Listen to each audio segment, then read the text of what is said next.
Resumo da novela O Rico e Lázaro. Inscreva-se no canal e deixe o seu like para apoiar o canal. Abednego compartilha com Naomi histórias dos cânticos das escrituras, e Naomi fica maravilhada com cada palavra.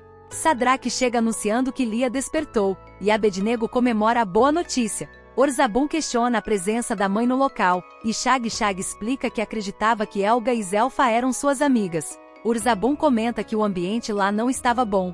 Chateada, Shag abraça o filho e desabafa, dizendo que mais uma vez o fez passar vergonha e que ele não merece carregar o peso de ter uma mãe como ela. Orzabum, porém, responde que jamais se afastará, pois considera ela uma mãe incrível. Shag admite que sentiu muito medo por ele e não saberia o que fazer se algo lhe acontecesse. Orzabum a tranquiliza, dizendo que o governador o protegerá. Ela menciona que ele está morando na casa da cantora e sugere que ele fique com eles, longe de uma velha traste como ela. Orzabum responde que adora trastes velhos e inúteis, o que faz Shag sorrir e chamá-lo de louco. Emocionada, diz que ele é o maior presente que os deuses lhe deram. Daniel cuida de Lia, pedindo que ela beba com calma, e avisa que Naomi ficará feliz ao saber que ela se recuperou. Lia pergunta por Naomi e insiste em saber se estão escondendo algo dela. Daniel garante que nunca mentiria. Lia, preocupada, fala da fragilidade humana e de quanto conta com Naomi. Nesse momento, Naomi aparece e abraça a prima.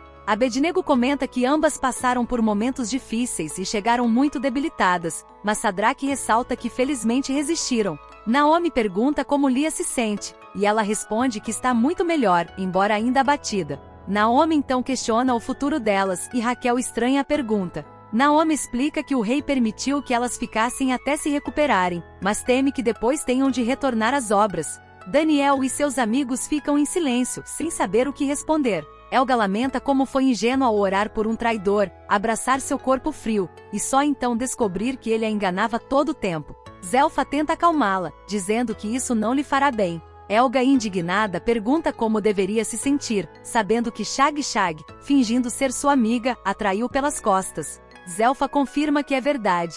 Mas desde que Shag a conheceu e soube que era esposa do Sr. Shine, nunca mais teve nada com ele. Helga, surpresa, pergunta se Zelfa sabia disso.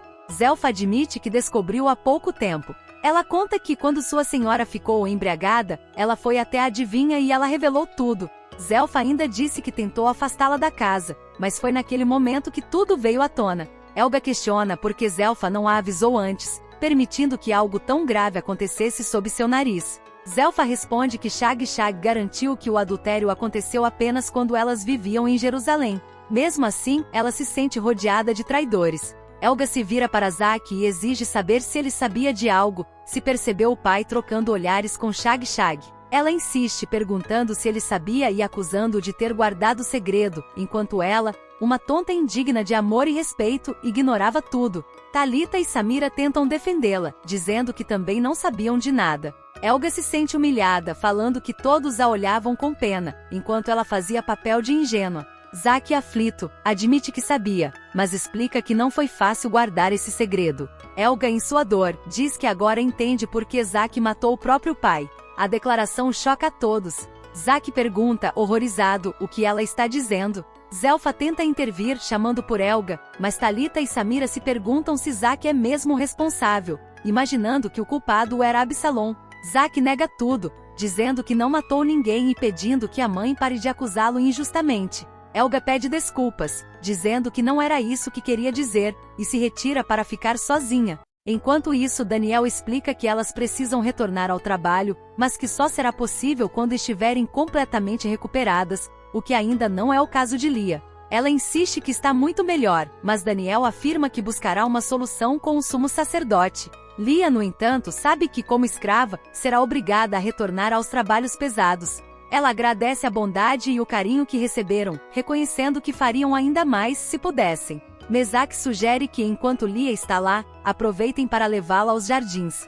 Daniel hesita, mas Mesaque e Sadraque asseguram que cuidarão de tudo. Lia tenta recusar, dizendo que não quer ser um fardo, mas Sadraque insiste, brincando que Daniel é teimoso demais para desistir. Lia, surpresa, comenta que nunca pensou em visitar o Jardim da Rainha. Nesse momento, Dalila chega trazendo roupas limpas para Lia, incluindo um vestido bonito. Raquel, animada, diz que elas terão um verdadeiro dia de princesa. Nitocris comenta com Shamiran sobre os cuidados que teve durante a gravidez, explicando que é comum se sentir um pouco indisposta, mas que pelo lado positivo, todos ao redor oferecem mais atenção. Shamiran responde que mal pode esperar para dar um herdeiro ao marido e cuidar de um bebê adorável. Nesse momento, Ivo Merodach chega e diz que estava à sua procura. Ele pergunta se a irmã está incomodando Shamiran e pede que Nitocris mantenha distância de sua esposa. Shamiran intervém pedindo calma, e explica que Nitocris não estava atrapalhando ou causando problemas. Nitocris aproveita para dizer que depois do atentado contra seu filho, percebeu algo importante: